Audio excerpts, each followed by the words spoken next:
अच्छा, क्या आप लोगों को मालूम है कि बिहार में चुनाव होने वाला है? हाँ। तो चुनाव कराने के लिए, अच्छा बताइए, राज्य में जो चुनाव होता है मुख्यमंत्री को चुनने के लिए, तो इसको कौन सा चुनाव बोलते हैं? लोकसभा का कि विधानसभा का? विधानसभा का? लोकसभा का? विधानसभा का चुनाव। राज्य में जो चुनाव होता है मुख्यमंत्री को चुनने के लिए, तो इसको विधानसभा का चुनाव कहते हैं। तो विधानसभा का चुनाव कितने वर्ष का होता है? 5 वर्ष का होता है, बताएं जी। तो बताइए कि विधानसभा का चुनाव है, तो इसमें वोट डालने के लिए उम्र कितना होना चाहिए? 18 वर्ष। कोई भी व्यक्ति जिसकी उम्र 18 या उससे ज्यादा है वो वोट डाल सकता है ना। उसे बोलते हैं वयस्क मताधिकार, वयस्क मताधिकार। लेकिन बिहार में अभी देख रहे हैं, हाल ही में अभी चल रहा है, उसको कह सकते हैं वोट काटने का एक नियम चल रहा है जी। वोट काटने का एक नियम। अब कारण देखिए, अब अगले साल चुनाव हुआ था ना, ठीक अगले साल चुनाव हुआ है, किस चीज का? लोकसभा का। तो लोकसभा के चुनाव में अभी सबका मान लीजिए कि सब कुछ ठीक ही था, सबका जितना भी वोट में नाम था। बताइए बिहार में अभी वोटर लिस्ट में मतदाता की संख्या कितना है? लगभग 8 करोड़ है।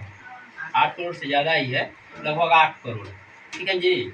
अब 8 करोड़ है, तो उसमें देखिए अभी नया चल रहा है उसमें कि जिसका वोटर लिस्ट में नाम है उसके माता का नाम भरना है, पिता का नाम भरना है, फिर उसके माता पिता का वोटर लिस्ट में जो नाम था उसमें का जो नंबर उसमें डालना है जी। हाँ, तो ये सब डालना है। तो बताइए अब ये सब डालने का क्या उद्देश्य बनता है सबका? जबकि यहाँ पे आधार कार्ड है, देख रहे हैं कि राशन कार्ड है।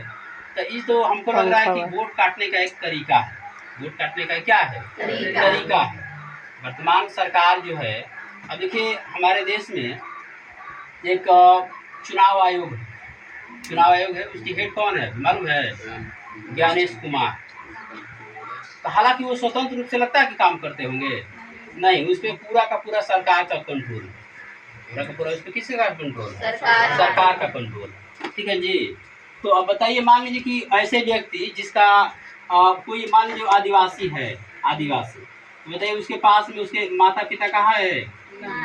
वोटर लिस्ट में माता पिता का नहीं हो। चाहे इधर भी बताइए, बहुत लोगों का वोटर लिस्ट में नाम होगा, लेकिन उसके माता पिता का मैंने माता पिता का नहीं होगा।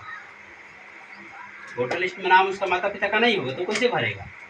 तो नहीं भरेगा तो सरकार दिखाएगा कि भाई इनके माता पिता का नाम भरा ही नहीं गया है, तो क्या करेगा? काटेगा, है कि नहीं है जी। तो सीधा सीधा जो ये व्यवस्था चल रहा है बिहार में अभी ये वाला है ना, तो इस सब इसका एक ही उद्देश्य क्या करना है? वोटर लिस्ट से वोट को क्या करना है? गायब करना है। खास करके जो SC ST OBC समाज के लोग हैं वो। अभी बीजेपी का जो मेन मकसद वही है जी, कि जो हमको वोट नहीं देता उसका वोट काट के हटाओ। ठीक है।